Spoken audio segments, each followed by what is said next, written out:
మనకి ముఖ్యమైన కార్యక్రమం వస్తుంది. మరికొద్ది కాలంలో సహస్రనామార్చన ప్రారంభమవును. అదేవిధంగా ప్రతినిత్యము ఈ ఆలయ ప్రాంగణంలో సాయంత్రం 7 గంటలకు డాక్టర్ డిబి హైకివాచార్య తిరుపాయకృష్ణం జరుగుతున్నది. కావున ప్రతి ఒక్కరు పాల్గొనవలసిందిగా చెబుతున్నాను. అదేవిధంగా రేపు 30వ తేదీ జరగబోయే వైకుంఠ ఏకాదశిని పురస్కరించుకొని ఎవరైనా తొలగి సేవ కానీ ప్రసాద వితరణ కానీ సహాయం చేయదలుచుకుంటే ఈ యొక్క పేరును ఆఫీసులో నమోదు చేసుకోవాల్సిందిగా కోరుతున్నాను.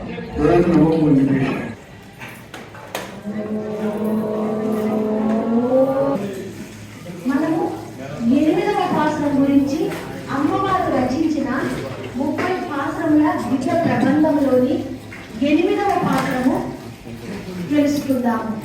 అందువలన ఈ పాసరము శ్రద్ధగా విని తెలుసుకున్న వలన మన పూజ దేవదేవుని అనుగ్రహము పూర్తిగా లభిస్తుంది. గుర్తించుకోవాలి.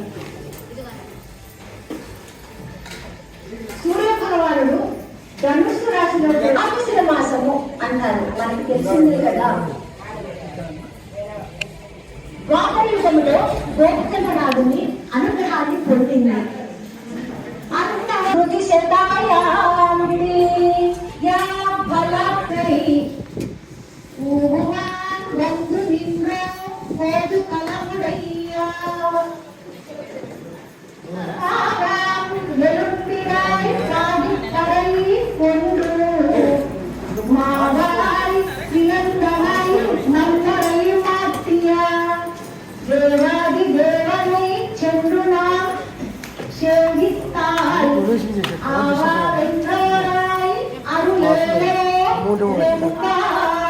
లేవమ్మా.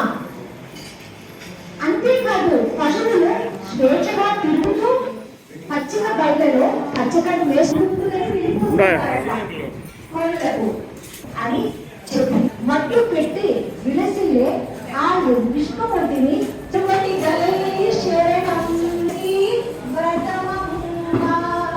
మనము అందరూ ఈ లేకుండా ప్రాంతంలో వేసి ఈ సేవ పొందుతూ ఉన్నాం. కొండ మీద స్వామి